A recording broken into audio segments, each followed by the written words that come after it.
Hello boys and girls, welcome to my channel. I'm for Classic and welcome to BenchART. So for today what I do have in it is Little Nightmares 3, running on the RX 6700 XT from AMD, and I wanted to understand how this game runs. So I'm starting off in here with 1080p maximum settings including ray tracing. So this game it is using, well, the famous Unreal Engine 5, but in fact I have good news regarding this game in Unreal Engine 5. So, does it stutter?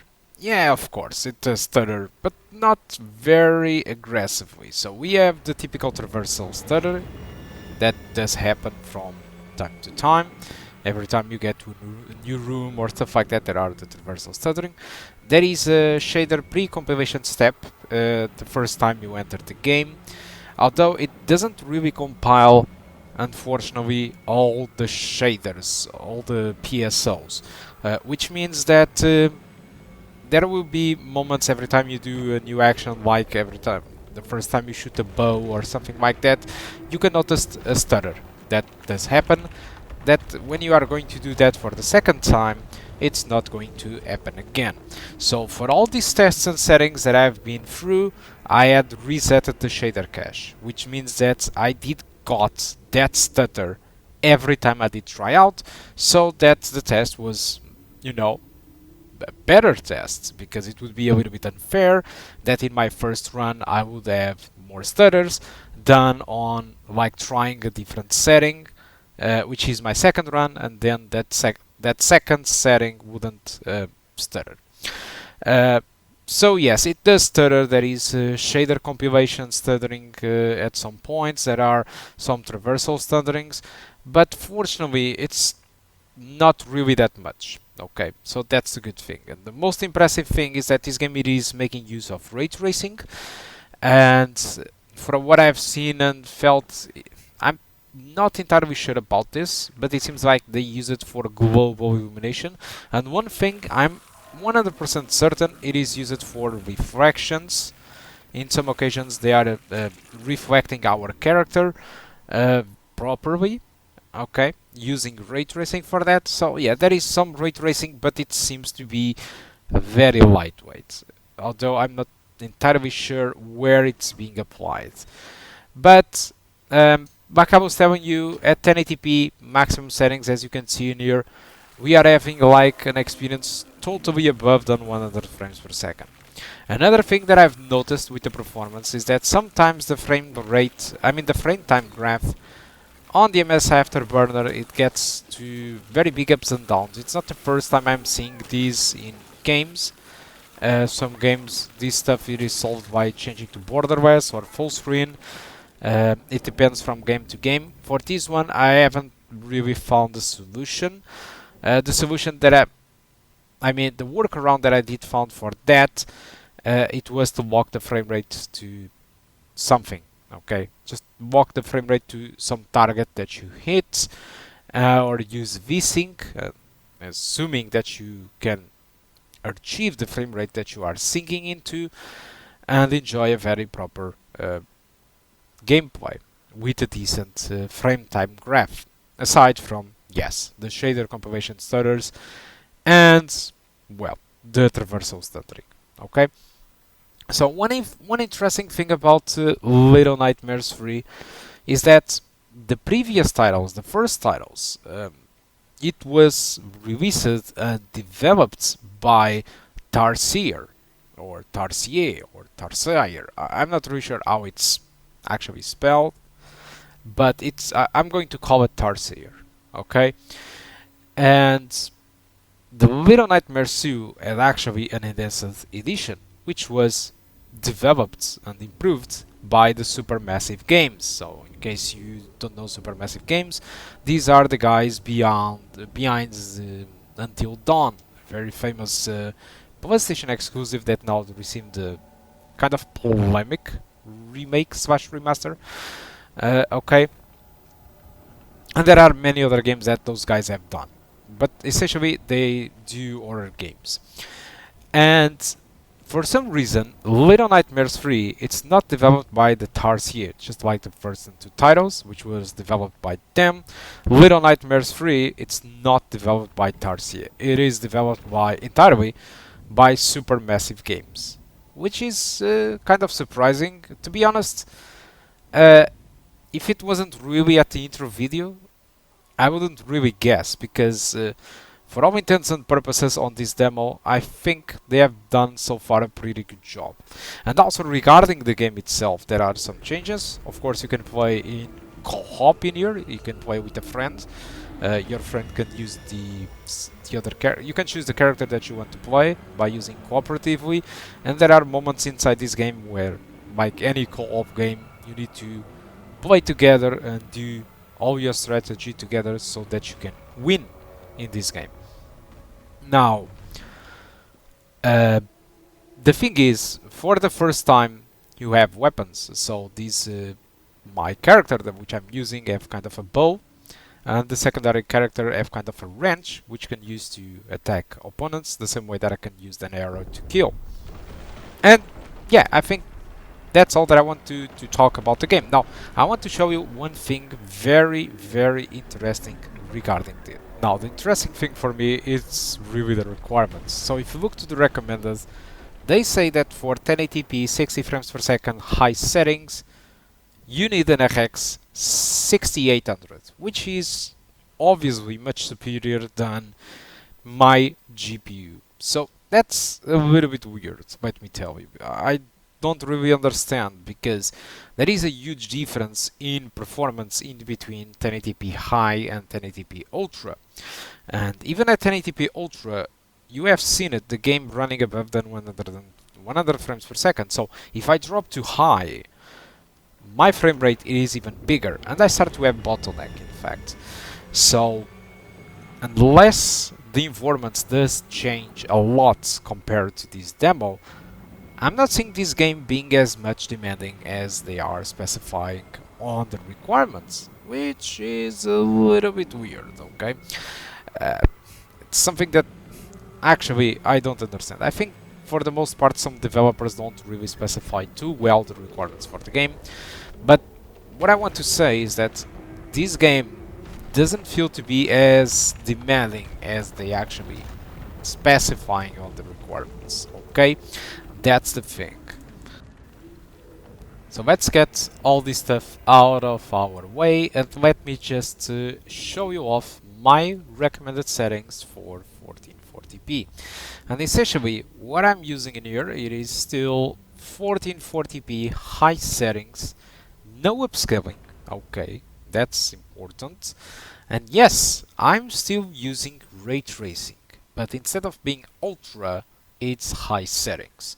So the difference in between a high settings and ultra, it's quite noticeable in the lightning effects. Everything seems to be more, you know, on ultra it seems the color of the light seems to be more stronger. I don't really know how to explain. It seems like the volumetric effects are more present and more stronger and more refined than high settings, but high settings still looks really good, and there is a good difference in performance in between high and ultra.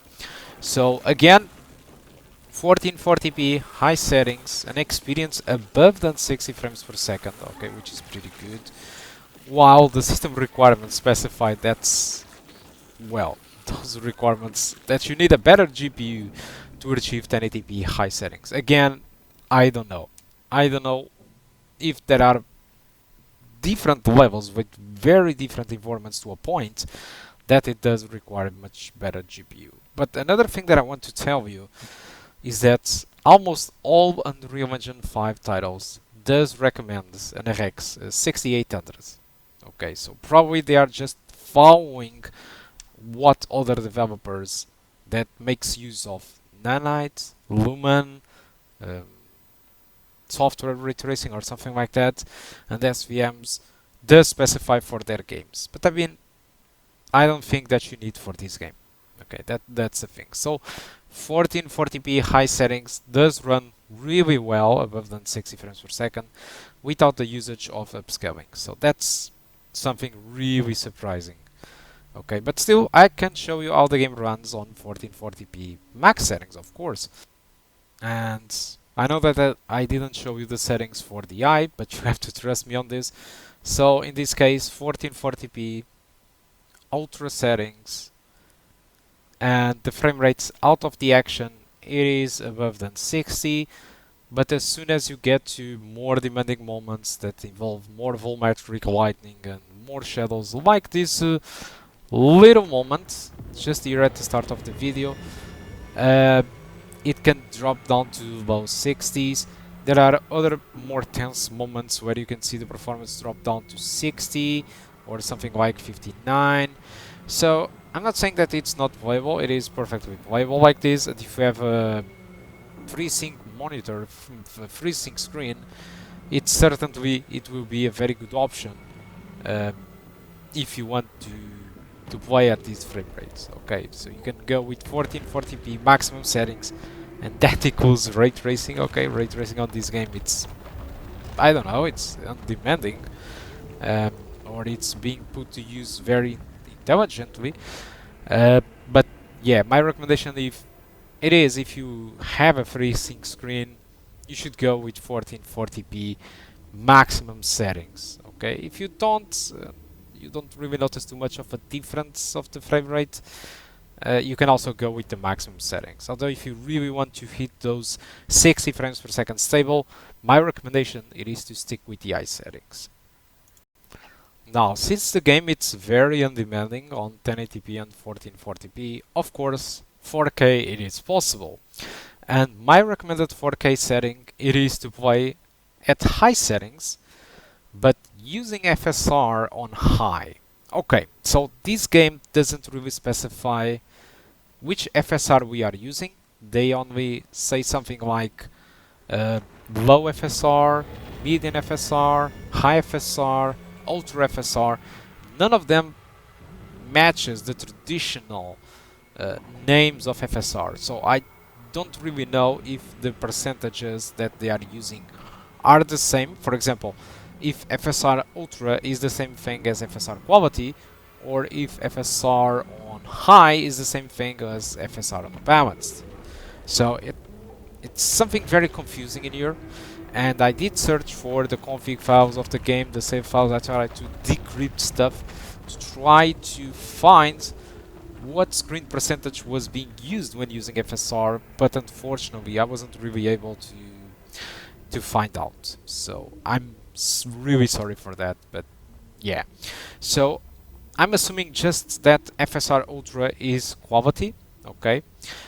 And essentially that's upscaling from 1440p, but that's not what I'm using in here at this part of the video.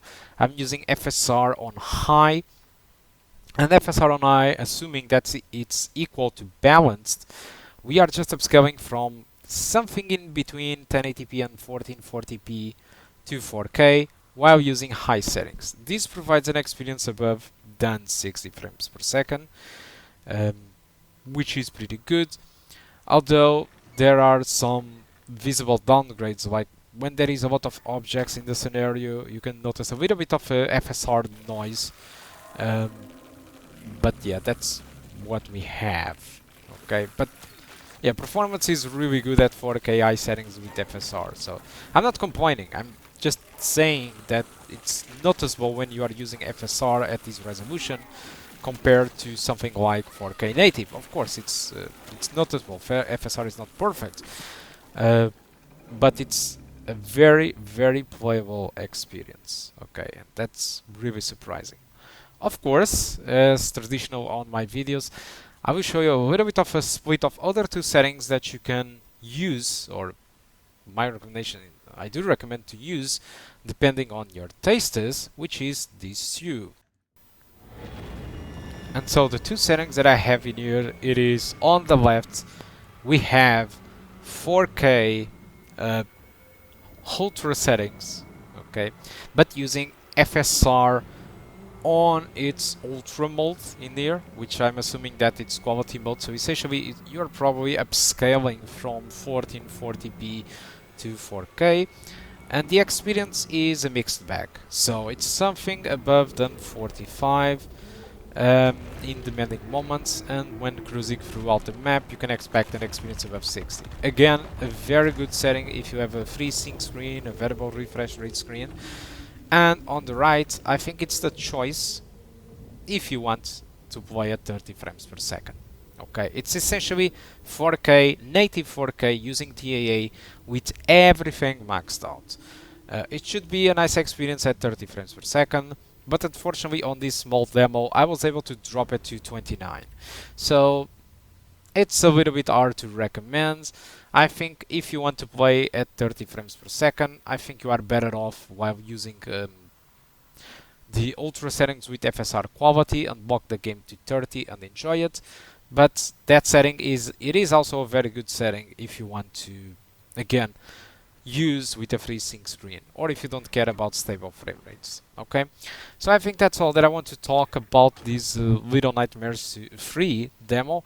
I really hope that in the upcoming 3 weeks, which is when the game will be released by the time of this video, hopefully Supermassive Games are able to squeeze a little bit more shaders into their shader pre-compilation step, so that there is less shader compilation. Again, there isn't really too much shader compilation issues in this game, but there are still some of them that are visible and easy identifiable, that honestly I actually hoping that they actually do fix that and add to the shader compilation pass. So they have 3 weeks to fix this and to deliver the mostly stable experience. I'm saying mostly because there is still the traversal stuttering, and from what I'm aware, traversal stuttering is something that it's actually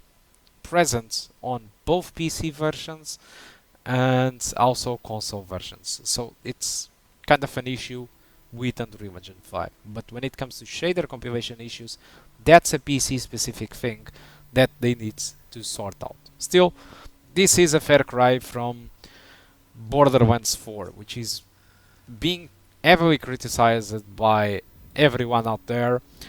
I've done my share in here. I didn't brought the game, and I think people that are against this type of releases, they should be completely against the release. Buy Little Nightmares free instead. It's not obviously the same type of game, but at least it's a decent Unreal Engine 5 game. Okay, so that's it guys, thank you a lot for watching, and I do hope to see you soon. Goodbye.